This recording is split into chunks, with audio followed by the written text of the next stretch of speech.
Hi class. I did my research paper on PTSD among the veteran population. In my paper, I included the history of PTSD, the symptoms that many of our very first veterans experienced were referred to as nostalgia, soldier's heart, or irritable heart, and sometimes DaCosta syndrome, which all describe the overstimulation of the heart's nervous system.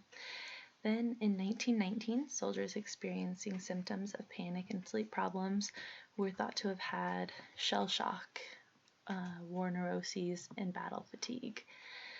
Then, in the late 1980s, when the DSM-3 was revised, PTSD was finally coined and added as a diagnosis. Today, research indicates that 30 out of every 100 veterans who served in the Vietnam War have had PTSD in their lifetime, and about 12 out of every 100 veterans who served in the Gulf War, also referred to as Desert Storm, have PTSD in a given year, and 11 to 20 out of every 100 veterans who served in Operations Iraqi Freedom and Enduring Freedom have PTSD in a given year. Furthermore, combat isn't the only cause of PTSD among veterans. Among veterans who utilize VA healthcare, about 23 out of 100 women reported sexual assault when in the military, and 55 out of 100 women and 38 out of 100 men have experienced sexual harassment in the military. So with these numbers in mind, it would be easy to conclude that there's a need for PTSD treatment for veterans. However, studies have found that large proportions of veterans with mental health problems do not actually receive any mental health treatment, and that only 23 to 40% of veterans with health disorders have sought treatment. Additionally, more than 45% of U.S. veterans with PTSD who were referred for treatment never actually received any form of therapy. And there's also evidence of a significant delay in treatment seeking by veterans.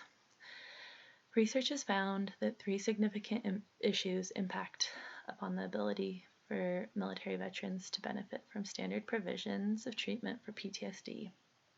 These relate to barriers to enter or remain engaged in treatment, reduced effectiveness of treatment, and comorbidity of PTSD with other conditions. My research hypothesis for my paper was that by offering alternative approaches to talk therapy, there will be an increase in veterans wanting to participate in therapy. This research paper is also interested in exploring what veterans feel the barriers are to entering and remaining engaged in treatment, and how they think an increase in effective treatment could be obtained. I was also interested in gaining insight from the veterans themselves as to what would be the most helpful forms of treatment and the types of treatment they would be most likely to partake in. According to the Military Benefits Guide for Veterans and Their Families found on the VA website, treatment for PTSD offered by the VA are limited to medications, talk therapies, which are specific to cognitive behavioral therapy, cognitive processing therapy, and prolonged exposure therapy. And they also offer residential rehabilitation treatment programs for severe cases of PTSD.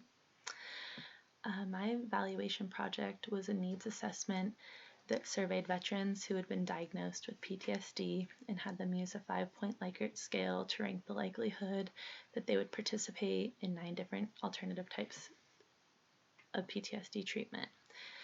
The 9 alternative therapies were dialectical behavioral therapy, equine psychotherapy, animal-assisted therapy, nature-based therapy, yoga therapy, group therapy, psychotropic medications, and partner-involved trauma-focused treatment therapy. I then used the sample data points provided as the sample mean as the likelihood that the veterans would participate in that particular type of therapy. So based on the literature research I did for this project, the conclusions that I drew were that there is a need for alternative forms of PTSD treatment for veterans, and that by allowing them the freedom to make decisions regarding their care, there is potential for an increase in the use of treatment.